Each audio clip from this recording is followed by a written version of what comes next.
Appreciate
everybody who came out.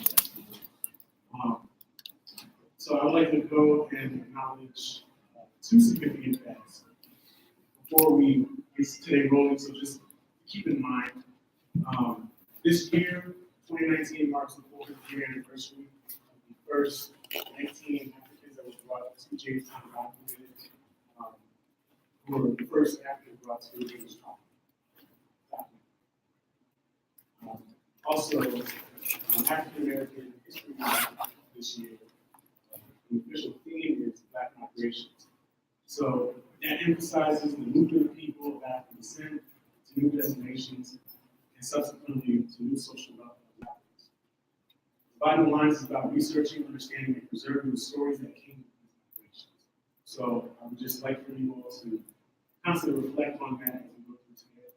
I definitely want to make sure we recognize the juxtaposition of African and Native American experiences, but also keeping in mind the significance of the African experience at this time, due to the significance of this year specifically, as well as this year's theme. We have a pretty tight schedule today, so I just want to inform you that we have an informational table for the Association for the Study of African American Life and History by the front of the elevator. We also have a table and display from author, genealogists, and cultural preservationists, Mr. Kim. And so now we'll just move on to our first panel for today, concerning the history of the African and Native diasporas in the Americas, moderated by Dr. Smith Awad, ASU. From there, we'll go to Library 101, space permitting. We have a report about the day. We'll also have a live stream here. So, yeah, as we go on after that, we'll be prompting about the next motions. So, without any further ado, I'll just send it back to Senator Block.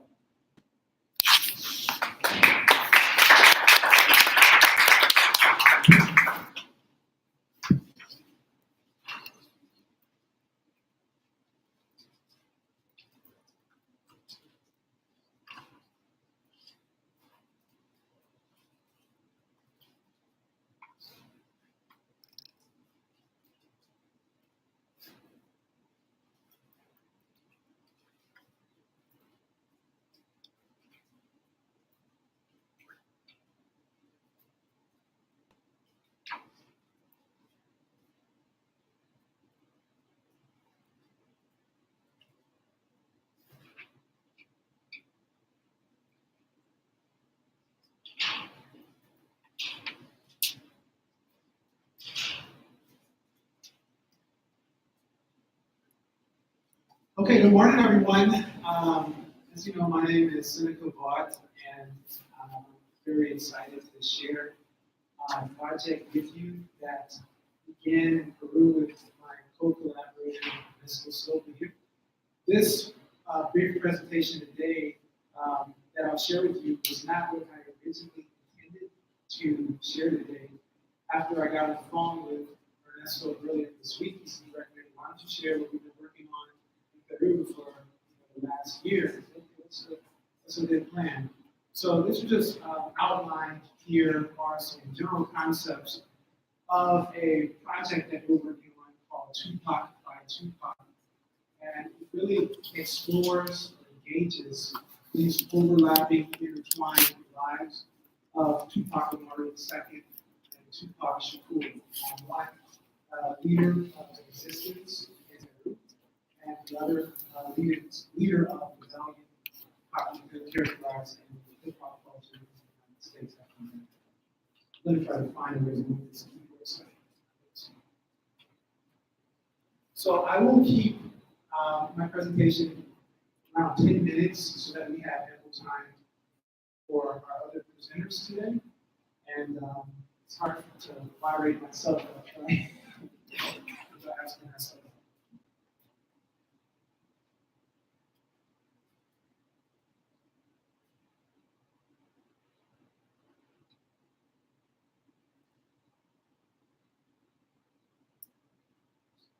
So on May 18, 1781, Tupac Amaru was forced to watch his wife, Michaela Bastidas, a woman of indigenous and African lineage, his son, Hipólito, and many of his followers killed in the plaza of Cusco.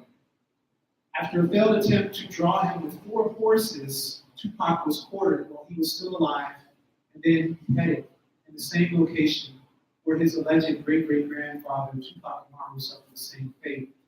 Foreign insurrections 200 years earlier.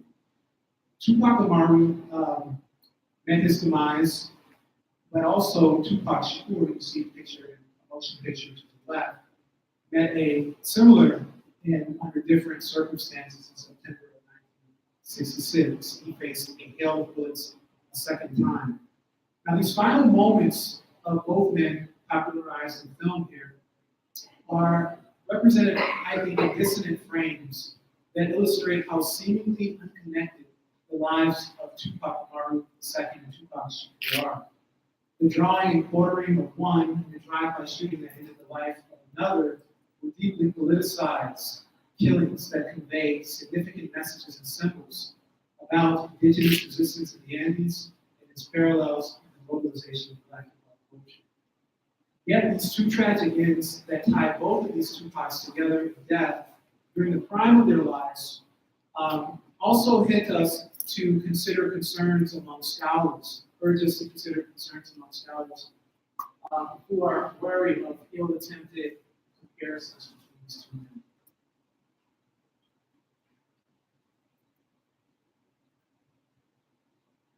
So we entitled this presentation Tupac by Tupac to underscore the multiple intersection in the lives and legacies of these two men, who seemingly would have very little in common. Tupac Amaru was a cacique of Quechua-speaking populations, and Tugasuka and Pampamarca governing on behalf of Spanish governors before leading a rebellion against them in 1780. Tupac Shakur was the son of a Black Panther and aspiring dancer before transforming his poetic gifts into hip-hop leadership, blurring the lines between thug life and political resistance. Yet both these two men centuries apart and under vastly different circumstances, were ironically joined together by more than their name, but the spirit of resistance and striving against the forces that threaten their people. These ideas that Dr. Silva and I explore in this paper have been explored in previous work by Charles Walker, recent work on Tupac Amaru rebellion, as well as Che Wilkins, and From Tupac to Tupac, from Tucson to Tupac, and many others. And many of these works engage to varying degrees the legacy of the Tupacs, but they fall short of addressing a particular problem. And that problem revolves around the global symbolism of Tupac in name and in aesthetics.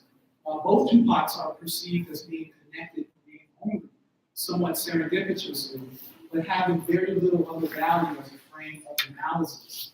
So our question is, where is Tupac Amaru in the Black Atlantic, and where is Tupac Shakur in the Andes?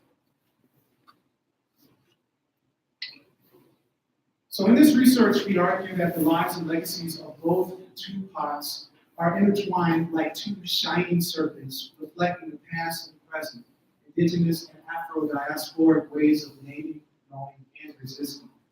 The indigenous memories of resistance are largely unknown to global audiences, but the spirit of these movements resonate in an imaginary continuum. We can better understand how these lives are intertwined when we examine the names of Tupac Amaru and Tupac Shakur, and how they invoke bad man mythoforms as responses to racism and colonialism. In addition to quote unquote kicking ass and taking names, we know that the iconography of both men, Tupac by Tupac, contributed to a multiplier effect that escalated in the years following their deaths. We intersperse the drawings of Felipe Guaman Homa de Ayala, a chronicler of the Spanish colonization of the Americas. Guaman Homa provided startling images that chronicled Spanish abuses of indigenous populations that both preface Tupac Amaru II as well as Tupac Shakur. But these drawings underscore the enduring iconography and symbolism of indigenous protests and Afro-diasporic relations too. Comparatively exploring the naming, mythoforms, and the intertwined symbolism, we argue that we can better understand the legacies of both of them. So very quickly, there's three parts to this essay. We'll only roughly deal with two today. The first part deals with this question of naming. Tupac Amaru was named, the second was named after Tupac the first, and the decision to take on that name was to assume a history of revolution, resistance, as well as persecution. His forebearer was captured and tragically killed as a result of attempting to establish a Neolithic kingdom. But also, this name that he assumed evokes a sense of community, a sense of rebellion to generations that follow. We find similar evidence among Tupac Shakur, whose mother, Afeni Shakur, who was a Black Panther, and Tupac, who was the son of her and another Black Panther, specifically chose this name because of the feelings, the sentiments that it evoked. We've come across some research to suggest that this name choice was just a flippant decision, but we argue that the very act of naming, particularly in the African American context, and specifically to choose an indigenous name from that specifically a leader of a rebellion, carries within itself a political act of resistance. From my own perspective, I give my name as an example. My name is Seneca. It's quite a popular name in upstate New York, where there are a large population of indigenous inhabitants of that region, Seneca, who are quite influential in times past and to the present. But most people, when they come in contact with Seneca, is a Roman philosophy. So it kind of can carry meaning to me in both contexts. When I lived in New York, it resonated in certain regions, populations there, but in the South, it means something different. Similarly, the name of Tupac meant multiple things to multiple audiences. As he reflected on the name himself, he evolved the name into more of a rebellious tone, drawing on cues from Tupac II, but then reinterpreting that interpretation to suit his own political, cultural, as well as aesthetic needs. The second part, in the interest of time, deals with this notion of iconography. Throughout, we'll see images or monuments to Tupac Amaru II throughout Peru, as well as images and iconography associated with Tupac Shakur, both in the United States, obviously, but also throughout the African diaspora. There is new research that has actually examined the name Tupac Shakur in Bolivia, where there was also indigenous revolt connected to Tupac Amaru II. And recent hip-hop performers in Bolivia have created a song called Rhino Rap that draws on the legacy of both Tupac Shakur as well as Tupac Amaru. There's also components of this within the political regimes within Peru, the last regime that came to power in the late 1960s to the 1970s. They drew on the image and the memory of Tupac Amaru to articulate specific changes within the government. And an understudied aspect of those changes was that government's relationship to Afro-Amerindian populations and some of the land reforms that were associated with it. Of course, we're all familiar with the face of Che Guevara pictured there, and the famous photograph taken by Cora. But the image of Che Guevara kind of takes on a life of its own long after he was killed. So we see him certainly featured on money, but also as an emergent icon within hip hop itself. And some have criticized Jay-Z for being a very bit of capitalist and hip hop for rocking Che Guevara, with gold chains, bumping against Che Guevara's hands, head rather, through his performances. Nonetheless, that the very icon itself, I think the lowest common denominator evokes somewhat of a message of rebellion and resistance that is global in its nature. And certainly the name, as well as the imagery of both Tupacs, here we see how Tupac emerges as an icon, with some scholars have argued when you can reduce an image to the most minimal of lines, it has achieved a kind of graphic status with the bandana and the cross and the tattoos serving to represent Tupac across a variety of global audiences. It means the same thing, a resistance to the status quo, resistance to power. One of the interesting aspects of this is examining some of these drawings of Wyman Homa and how he was writing before both Tupacs, before Tupac in the 1500s, but using his chronicling and the images associated with his chronicling to critique Spanish colonial rule. And he does so very skillfully by talking between the lines, so to speak. I find this particular image indicative of much of our argument that we're making about these two Tupacs, and that it's an image that shows a royal administrator flogging an African slave for the Indian failing to collect the proper tribute, which was 2 eggs fall short. So this drawing is included twice in this chronicle, which suggests that it was an instance that was very deeply etched in the memory of the people there. But I think the way that we can read it, we can interpret it in 2 ways. One way that we can interpret it is we can look at it as Afro descendants in Peru and indigenous populations in Peru being at odds with one another, kind of with the Afro populations being used by the Spanish to execute punishment. But we can also read it through another lens as being interpreting both communities as being some victims of colonial administration and hegemony, and as likely veiled appeals to attack or to resist colonial authority.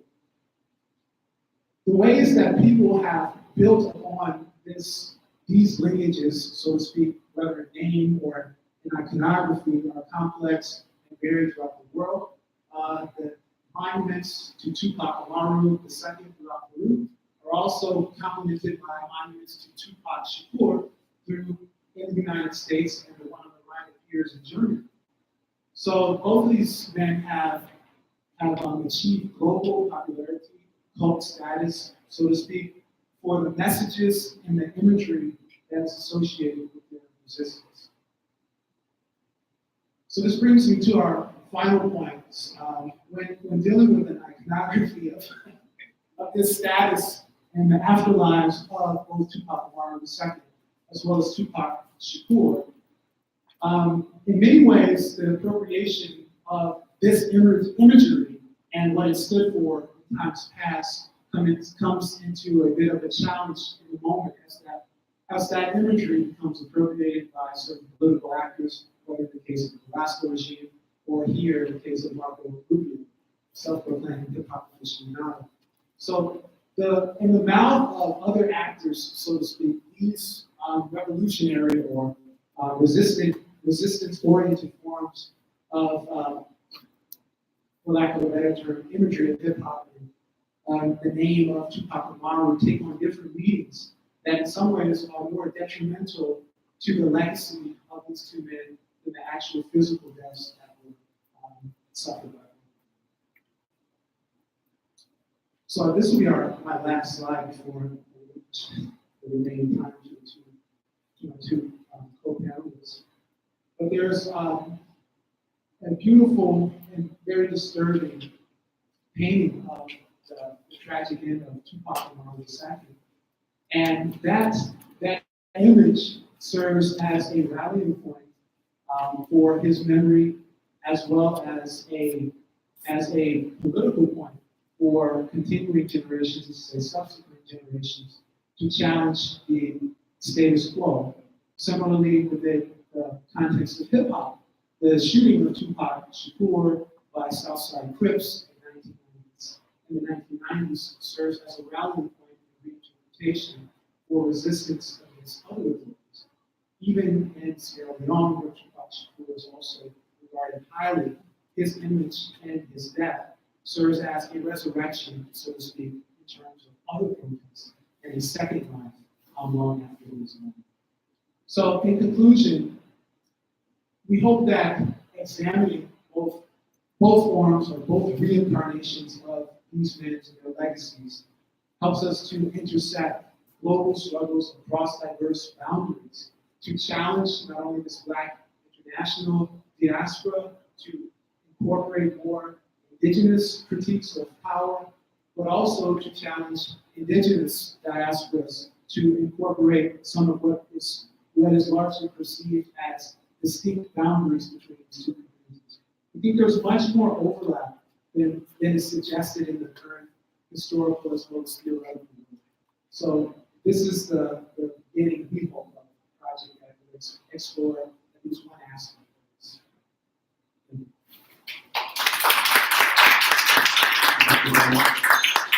Next, we have Dr. Gary Bailey from the University of West Georgia presenting, and follow that with Professor Scott Moss, and then Dr. Ball will do questions.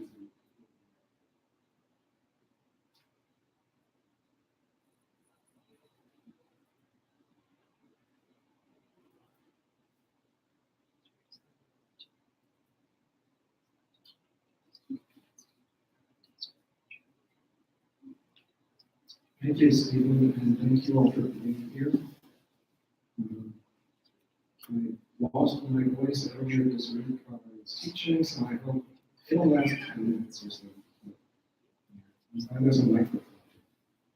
Anyway, thank you for inviting me here and to be part of this panel.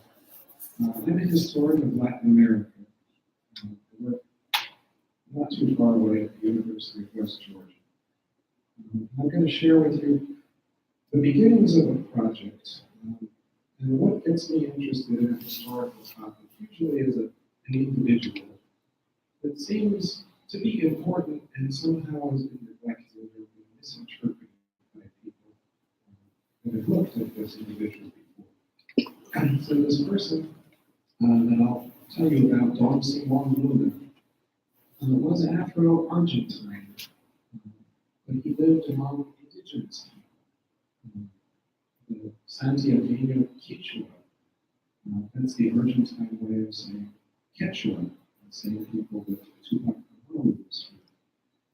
So, Argentina, you may know, is widely considered to have the most European population among Latin American nations.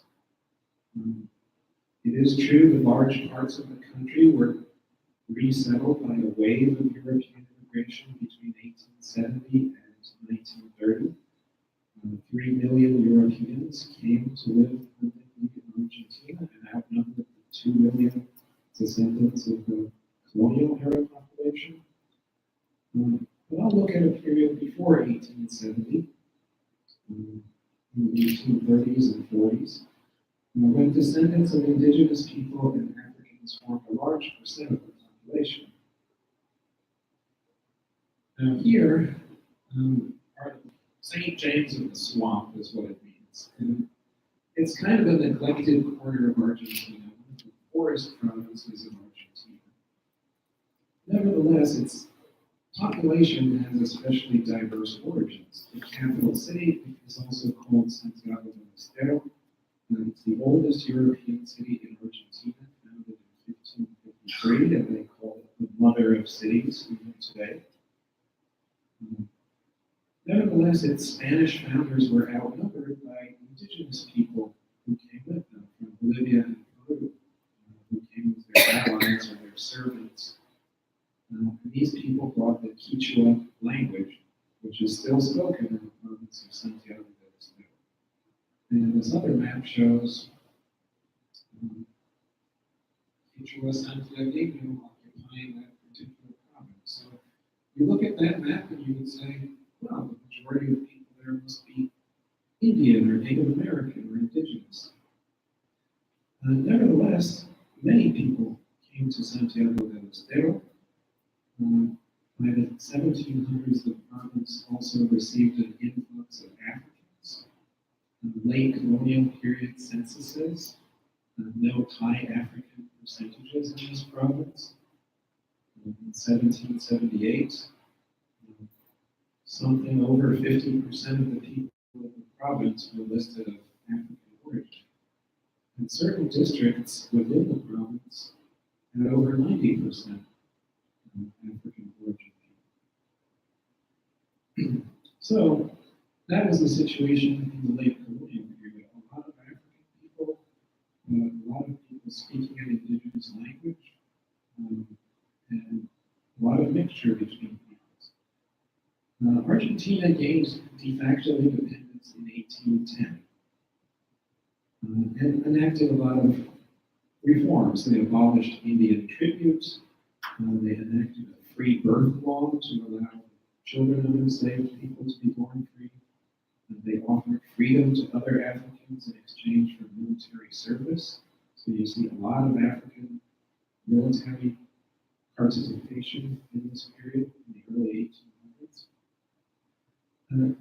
Nevertheless, Argentina basically fell apart in 1820 because provincial leaders, let me just show you this quickly. There's the city of Santiago del Estero as it appeared in the 19th century. It looks impressive, but that's basically the whole city right there.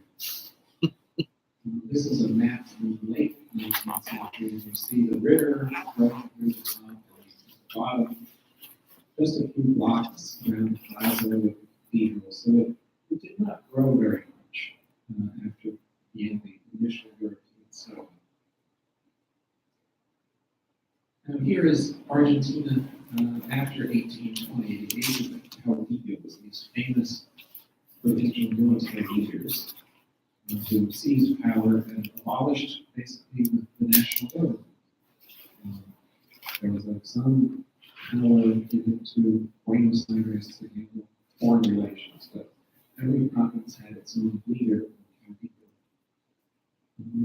At the same time, there was a constant warfare between people who favored restoring a strong government, called the Unitarians or the Unitarios, and the Federalists or the Federalists, people who wanted to keep Argentina broken up. And this is the situation that Don Simon Luna lived in and operated in. So Santiago del Estero fell under this man as its leader, this caudillo, Juan Felipe Ibarra. So I don't have any images of Don Simon Luna himself. I have his boss over there on the left, and I have an image of the soldiers Ibarra that Luna would have commanded himself, groups like this. So Luna was one of many sort of minor Federalist leaders who worked for a provincial governor who was a caudillo. Because he was Argentine, and because his followers, because he was Afro-Argentine, and his followers spoke Quechua, they ended up giving him a nickname, Chino Negro. Chino is like their following the rules of their language, how if you would turn Simon into a nickname, it would turn into Chino. And Negro because he was black. So I found little about his life. There's actually an interesting story about what people have said about his life, the historiography, but I'll tell you what I found about his life. In April 1831, the Unitarians had seized control of Santiago del Estero, but caudillo Ibarra had fled from the city. But Luna led a military force that reclaimed the city. An account was published in a newspaper in Buenos Aires that explains how Luna defeated a force sent by the Unitarians.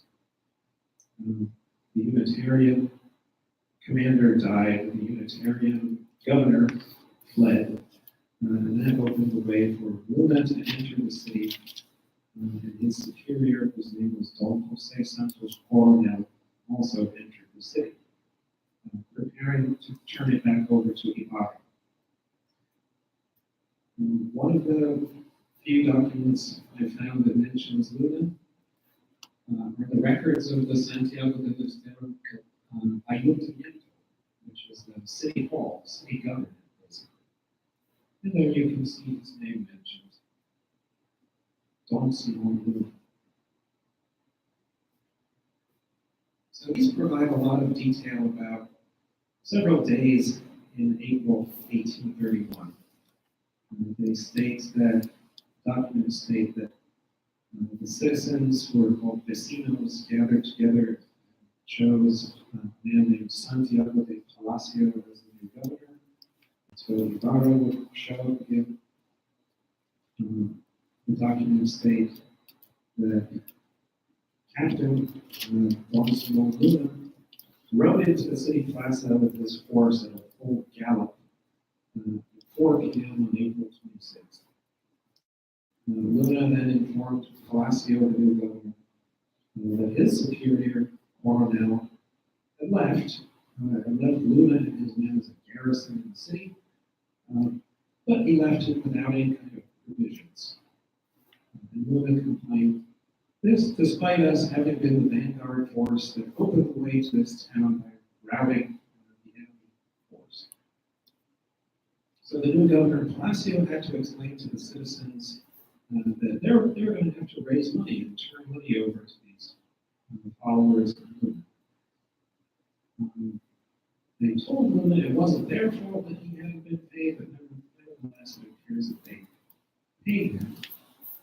26 citizens pulled together a fair amount of money. But the next day, Palacio, the governor, called the citizens together again, and he said that Luna had come back, and he had said that he had used this money to buy cloth for his soldiers. They probably didn't even have adequate clothing, so probably cotton cloth. But still, 46 of his men had received nothing. So he did this mathematical calculation. Captain Luna said to give each man 5 yards of cloth, that would make 230 yards of cloth, at a price of 1.25 reales per yard. Citizens would need to donate a further 35 pesos and 7.5 reales. So this calculation is too complicated for me to do because there's eight reales and 1 peso. It's the old piece of 8. But Luna was good at math, apparently. He did all of this, and the vecinos, the citizens, turned over 36 pesos to satisfy his math. That's the last we hear of the business. The second incident I know about Luna is in 1840, he reappears as a loyal supporter of Ibarra. In that year, the Unitarians rebelled in several provinces, and the army in Santiago del Estero rebelled and joined them.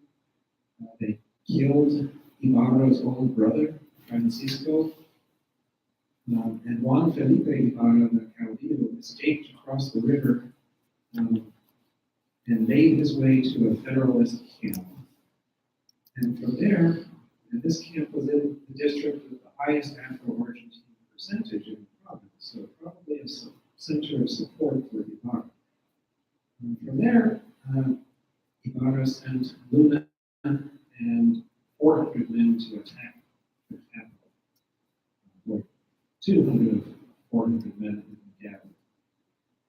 So with Luna's help, Ibarra retook the capital again. He became victorious over the next several years. Ibarra took revenge against everybody that had killed his brother, torturing and executing them. But Luna chose the right side in the dispute, and he had a much more tranquil life.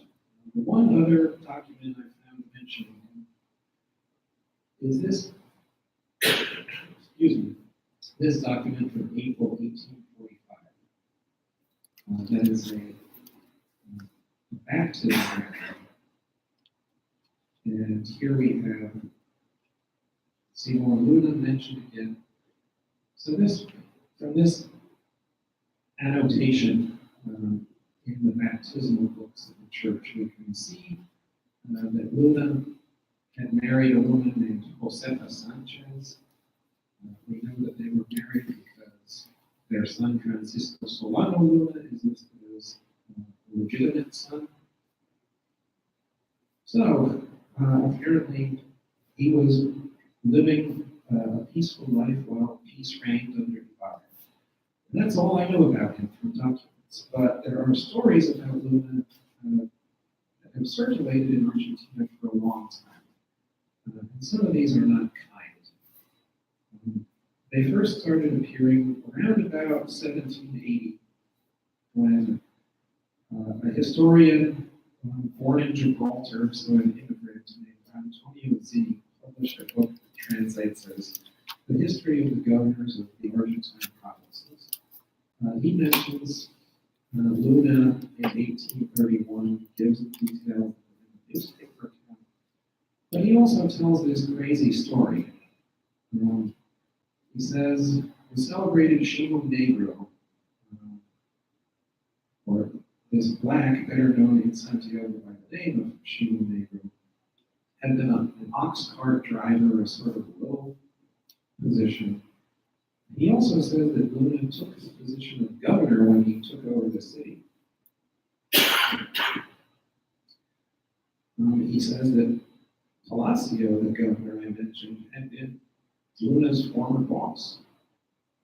He describes Palacio as a very respectful gentleman with noble qualities, very philanthropic, patriotic, with distinguished ancestry.